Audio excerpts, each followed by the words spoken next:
fish. Skip that tube up next to that dock and he went swimming underneath it. Nice one, close to 3-pounder. But yeah, 5/16 ounce weight, flipping tube. He was just under this shallow dock. We are in 2.5 foot of water. So that fish was just in 2 foot using this swim platform, and that boat that was sitting in the stall is shade. Nice fish. These fish are shallow, and there's some shad that are starting to migrate into these creeks. A lot of these fish are utilizing the cover that's in this shallow water, and that fish was under the swim platform right here. It provides a lot of shade. And basically, you know, these fish are just gonna try to set up in the shade. So this tube does a really good job of being weedless, and you know, does a good job of getting a reaction strike in this shallow water. Has a nice fall to it, resembles a shad a little bit, and they really like it. Between this and a jig, those are my 2 favorite baits to probably fish up shallow. I've got a jig tied on every day of the year. We really just want flats underneath the docks. So we want you know, flat, gentle contour lines, and you know, this time of year, these fish really like to get around the shade of these docks. So I got another one. So that one right there, they're eating that tube. Another keeper fish. That one right there, you can see there's a boat lift in that slip, and it's just adding to the cover that's there. We're, again, 2 foot of water, 2 fish off the same dock. A lot of times you can get multiple bites underneath a good dock. So keying in on what dock they're on is, you know, kind of the main objective. You know, you want to try to develop some kind of a pattern, and you can see I got another one.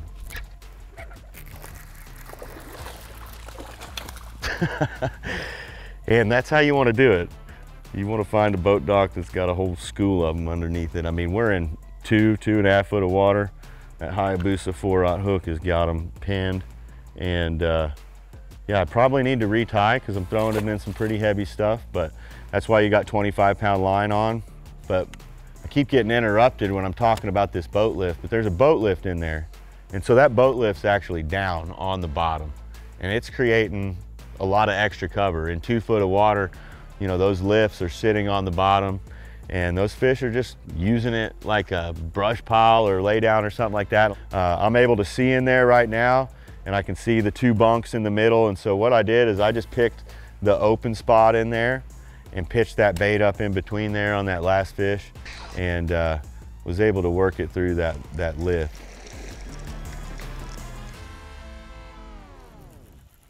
You just want to be real thorough with these shallow docks. You know, it's a good idea to just fish the whole thing. I'm hitting every hole in the foam on this dock, and gonna work my way all the way around it. You know, I like to seek out a bigger boat dock. I like to seek out a more isolated boat dock, and I want it to have a lot of cover available, whether it's you know, pylons that support it, whether it's a big swim platform, or whether it's brush or some other kind of object underneath the dock. Those are always, you know, key ingredients that are gonna help it hold some more fish.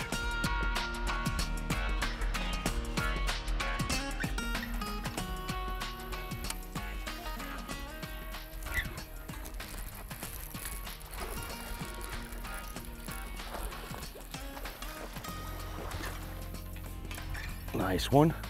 Got him on the jig. I switched it up just so I can put that jig up a little further underneath the boat docks. Got a little Bass Pro Shops chunk on there, green pumpkin blue. Let me get out of the timber. But super nice fish. He jumped all over that jig. That fish was in less than 2 foot of water. He was on the shady side of that dock. As the sun gets up, that shady side of the dock is going to be really important. So get him back and catch another one.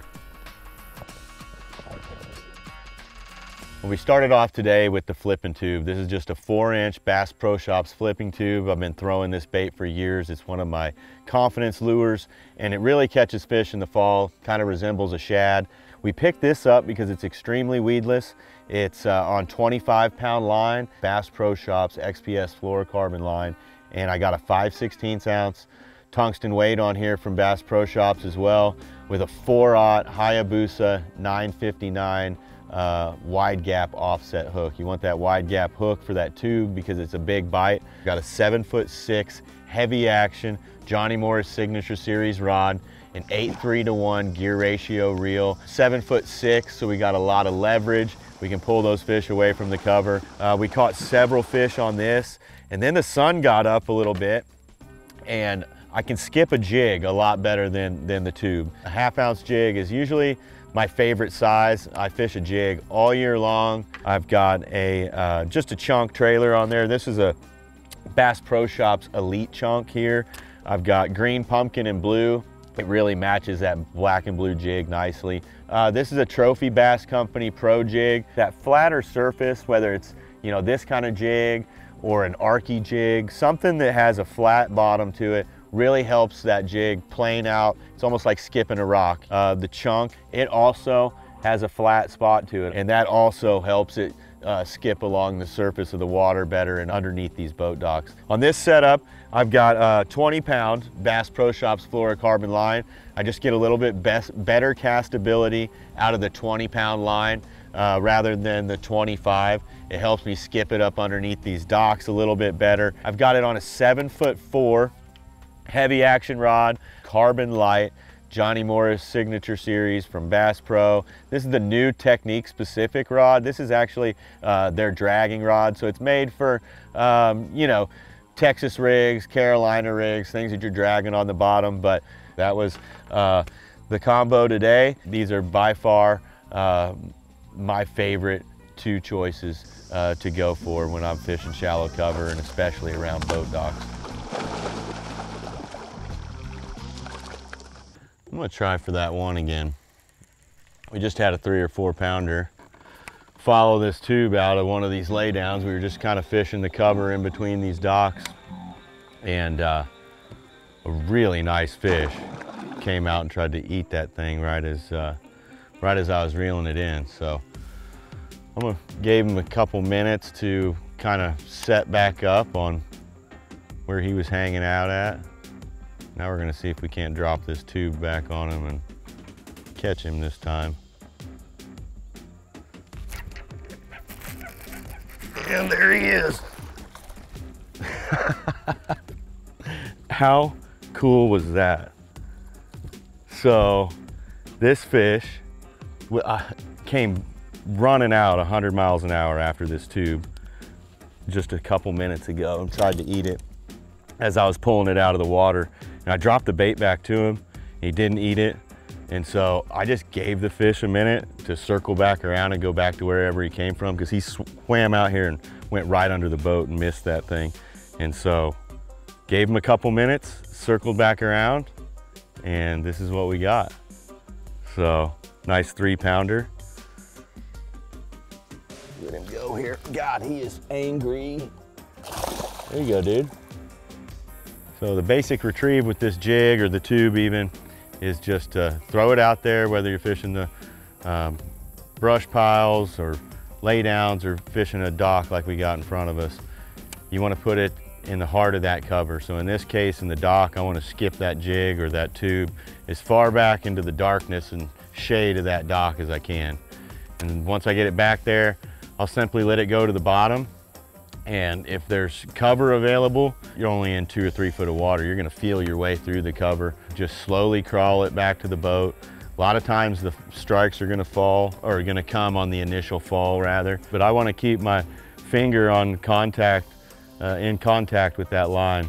It just helps me feel the bites better and feels what my bait's doing.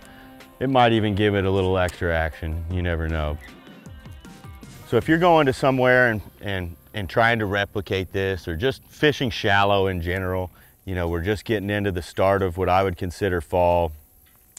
These shad are migrating to flats. I'm looking for water that's usually 5 foot or less. I want to use my eyes to find, you know, the best looking boat docks. If you have a bunch of boat docks, you want to seek out the one that has the most brush under it, or the most shade, or the biggest one, or maybe it's the one that's all by itself. And I really like a shallow dock.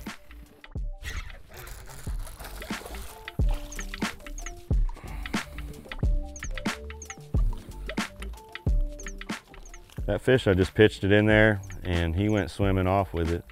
And another nice little fish. Right there, 3.5 foot of water. He's sitting in the shade of that dock. So, seems to be working.